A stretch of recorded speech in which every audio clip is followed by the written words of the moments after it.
Yena lowo nto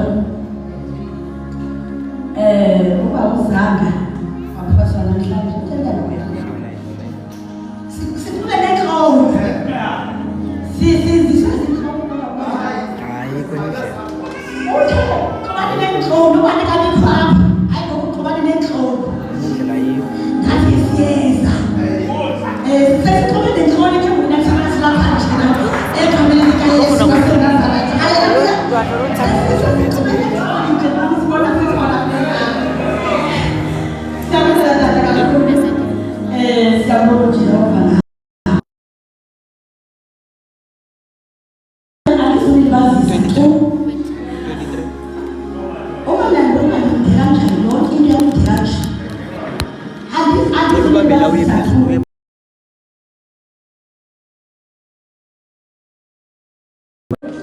the message yathi take dominion. Yathi take dominion.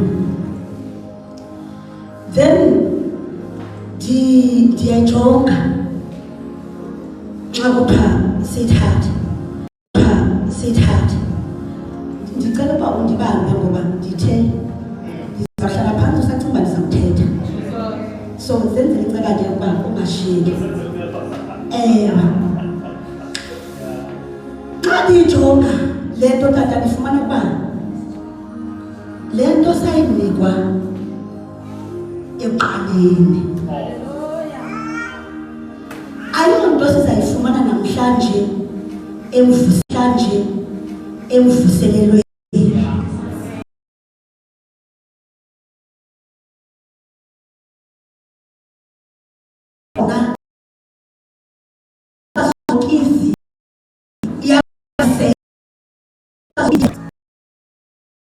Hallelujah. Uthixo edala izinto zonke, ebumba izinto, ephethe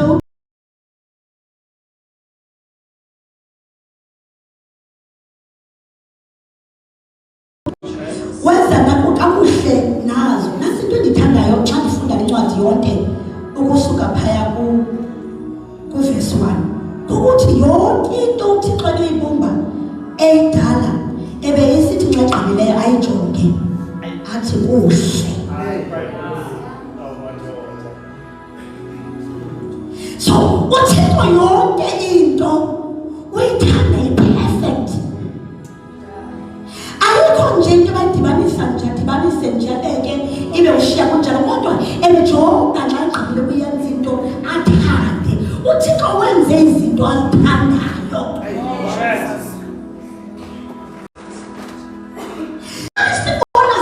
Sibona sihleli phansi ngolhlobo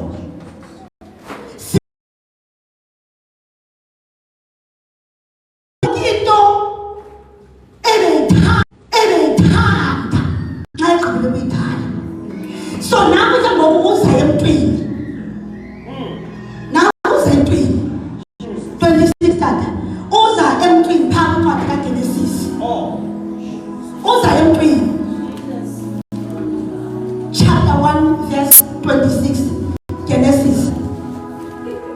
Emntwini ke ngoku Genesis avele izashumela kamandi tata, lishumela kubantu abakhe iveki yonke. Hayi ndifuna phinde ndisobona into ngoba sebehlutho lethi and nento ndiza nazo nento ndizonamphantisa kuthethwe ngazo zonke. Hayi kumandi ukuba ndim nje kumandi nje. Ewe tata. But Genesis chapter 1 verse 26. Wathi uThixo masenze umuntu ngokomfanekiselo wethu. Babe nobukhosi ezinhlanzini zolwandle. Mababe nobukhosi ezinhlanzini zolwandle. Nasezintanyeni zezulu. Mamela ke ngoku masijonge kule ndawo eyokuba lo mntu uThixo hlala phansi tata, lo mntu uThixo amdalayo umfanekisa naye. Nxa egqiba ukumfanekisa naye umnikeza ubukhosi.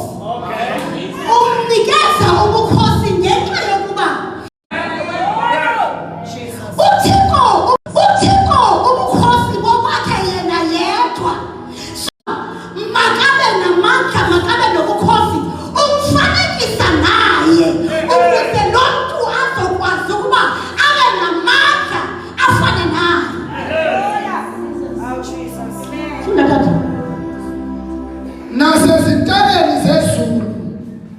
nasezintweni ezizithozile nasemhlabeni wonke nasezinambuzaneni zonke ezinambuzela emhlabeni. Lezi ezithi nabo lezi siphethwe sithi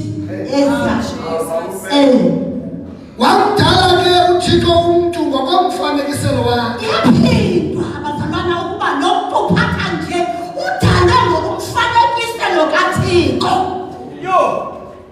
Wamdala ngokomfanekiselo kaThixo. Wadala indoda nenkazana. Indoda nenkazana zifana noThixo. Bavele uThixo uyawadala. Wenza sure ukuba umuntu nxa emdala ukuze abe ne-dominion makafane naye. Asikwazi ke ukuba siphathe, asikwazi ne-authority singafani naye. So lento ukuthi eyona nto kufuneka sifocuse kuyo kakhulu kukufana naye. Ngokuba nxa sifana naye siba namandla okubusa, siba namandla okwenza izinto kakuhle ngokuba uJehova wenza izinto perfect. So sifana noThixo thina izinto siyazenzisisa. So ayikho into funeke thina siphithizele yiyo ngaphandle njengokuthi sifane naye.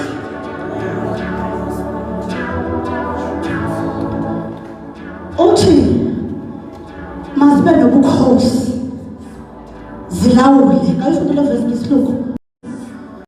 Zilawule. Uthi masibe nobukhosi zilawule. Then God said, let us make human beings in our image to be like us. To be like us. To be like us. They will reign over the fish in the sea, the birds in the sky, the livestock, and the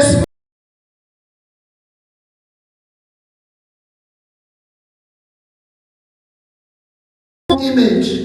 In the image of God, He created them. In the image of God, He created them. In His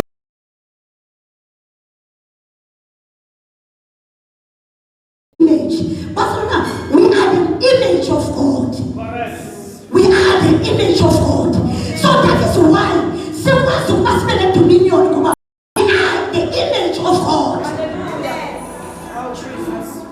Ngijongele ke ngoku eyokuba umuntu sekenikiwe dominion, sekenikiwe ligunya. Kukhona apho ahambe khona wahamba walahleka. Sebana bangcwele uhambe wahamba wala ngabisina sikakhulu ngisanoyika.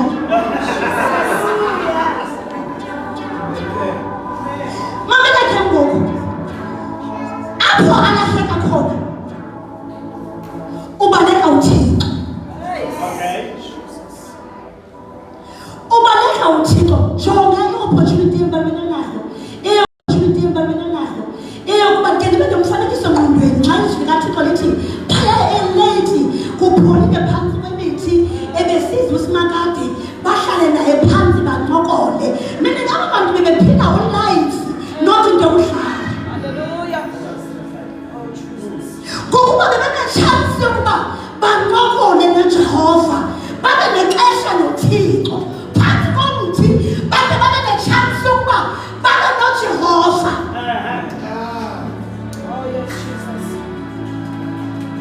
Hallelujah. So ngokuthi jonga kule ndawo bona basimela kuJehova. Banahlekelwa yile nto emnandi yokuncokola noThixo. Manje ngithethe ngayo kanti ngoba yiyona nto endizothetha ngayo ukuba ne-relationship noThixo. To have intimacy with Him. Hallelujah. Sincokole naye. Ukuncokole noThixo, the communication ndiyayijonga xa ndijonga i-communication mva nje umama uPeter unestayile esitsha ebenganaso sitsha sitayile anaso mva nje uyathanda nje uba ngathi hello mama bendithi mandive ivuko uvelatsho njalo athi ivuko. Hallelujah. So ke ngoku uyenza rhoqo le nto ndiyibukele and ke ngoku ndiyibukela nokuba yenza ntoni le nto apha kum. So ndiyafunda ke ngokuba i-communication inento yenzayo emntwini. Nxa nisoloko nincokola nomntu ugqibela somnikeze neengxaki zakho ugqibela sombalisele nezinto eziserious ngoba lo mntu nisoloko nincokola nobabini. Mandingathethi ngotata amagoda, ndithethe ngobrata amagoda. Andikamboni ngoku usebhizi ngoku.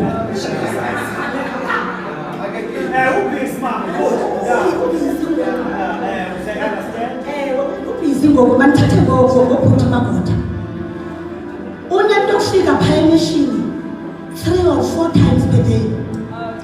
Xa ecinga nje qhi ukhona. Xa ecinga nje qhi ukhona. So eyona nto endiyiqapheleyo ngokuba ukhona bakhe ukuthi nezinto ebengamelekanga uba ndikubalisele ndigqibela sendicubule ngayo. Ndiphinde ndirealize ukuba bendingekazinogoli kubantu efuneke ndizigqobole kubo. So kuba nezinto uzifumanayo ongamelekanga ukuba uzifumana ngenxa yokufumaneka.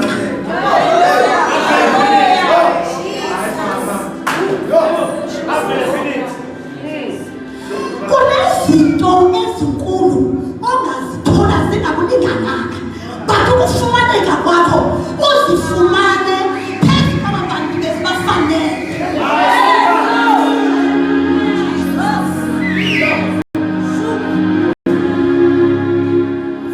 Mamela ke ngoku ndifikelela ke ngoku kuye ndithi yazi bendicinga yazi ngokuba ndimxelela izinto endizicingayo.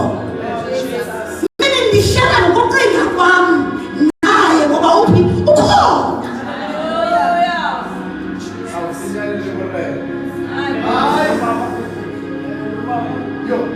Ndijonga i-communication bantwana bayenza ntoni. I-communication ithi ndithande ngenkani.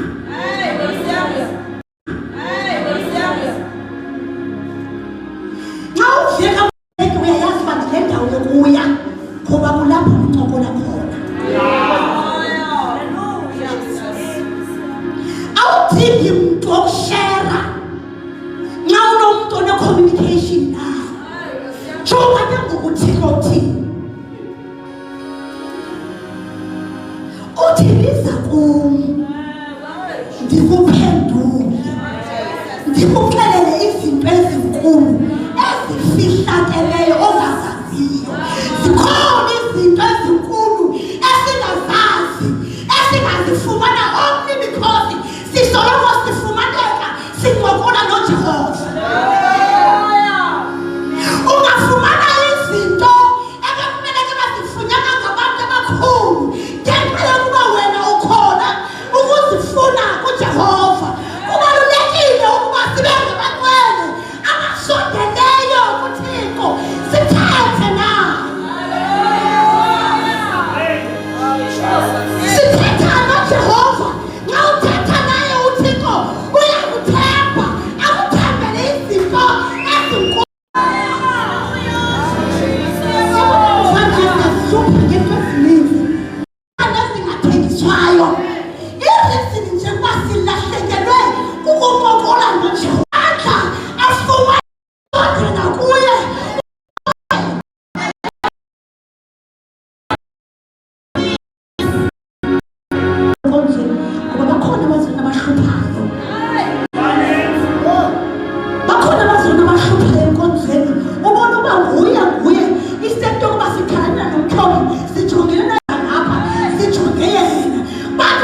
ufike wajonga kuye uJehova izinto ziyaguquka.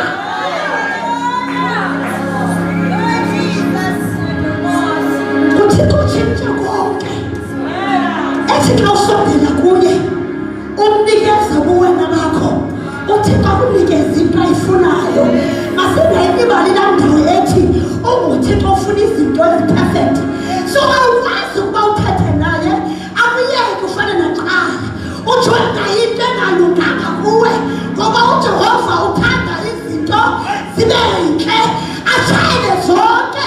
Izizini iphi ukuthi ugqibe isikhathi esininzi naye.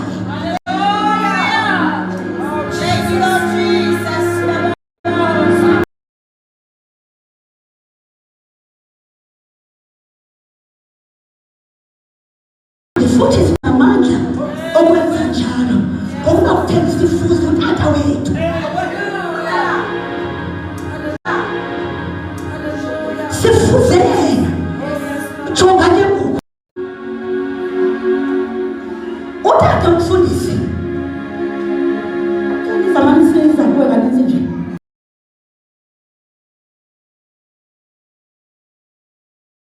Ndela kakhulu phaa kutete sizofunda izinto ezininzi. Sekwakhona ukutshanje ngoku inoba kwenzeka ntoni ayisenguye lowa wayizolo ngoba bazalana ufike endaweni anceda khona. Make sizijonge iindawo zokuxokola bagcwele, zikhona iindawo zokuthetha ngoba ezinye uyakuzo zinjani impilo yakho. Ufesi ube ngumzalwana waziwayo onamandla, ufe ubulawa yindawo oxokola kuyo ngoba ubulawa yindawo oxokola kuyo. Ufika kwale ndawo uxokole bakubonise ukuba utata upostile ulula kangakanani.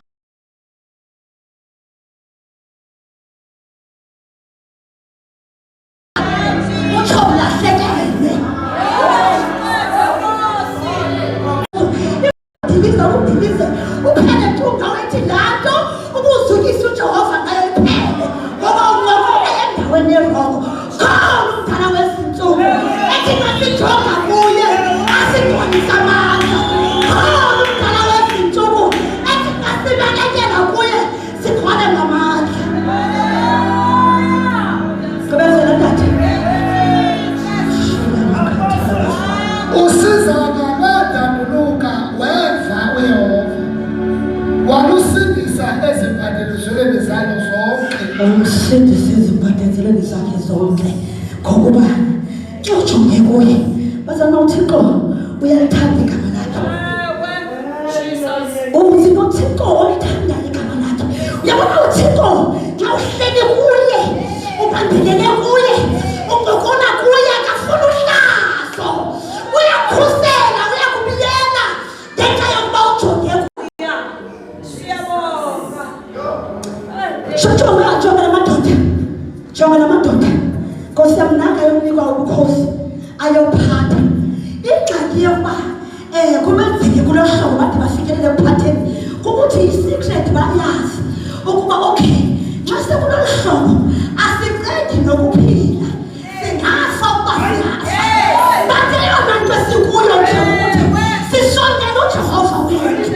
Xa sawusondela uThixo umsondele unganaki nokuba kwenzeka ntoni. Mamela xa ufuna ukumsondela jonga phezulu ngoba zikhona izinto ezingakuphakamisa.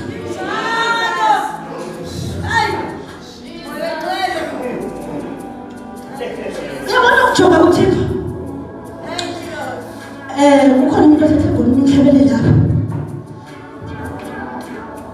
yathi izinto zimbhaqelula zimbetha and ndisiva siyatsho ukubona kukhona umxeleko phaya ezilalini uve ukuthi afaka phantsi kwetafile ngoba kaloku itafile inxityisiwa uboni phaa kwetafile.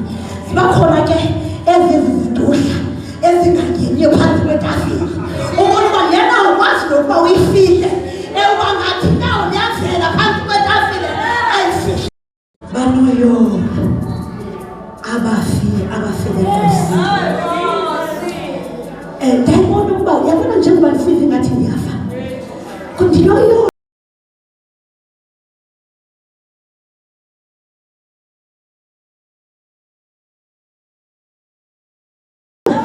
yoyo bisasithi namhlanje ndiyashaya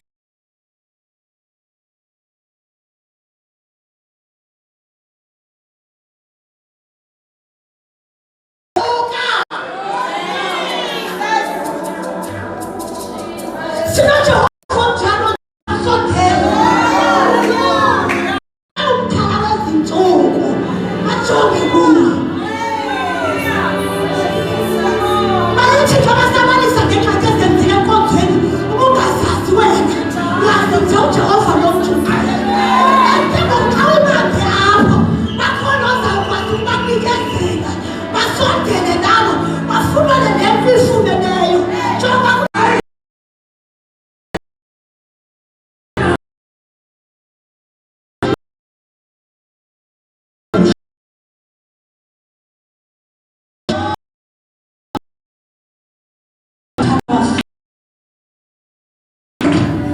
uthulisa wathi masibizeni kuye xa sibiza kuye iphendula ikhona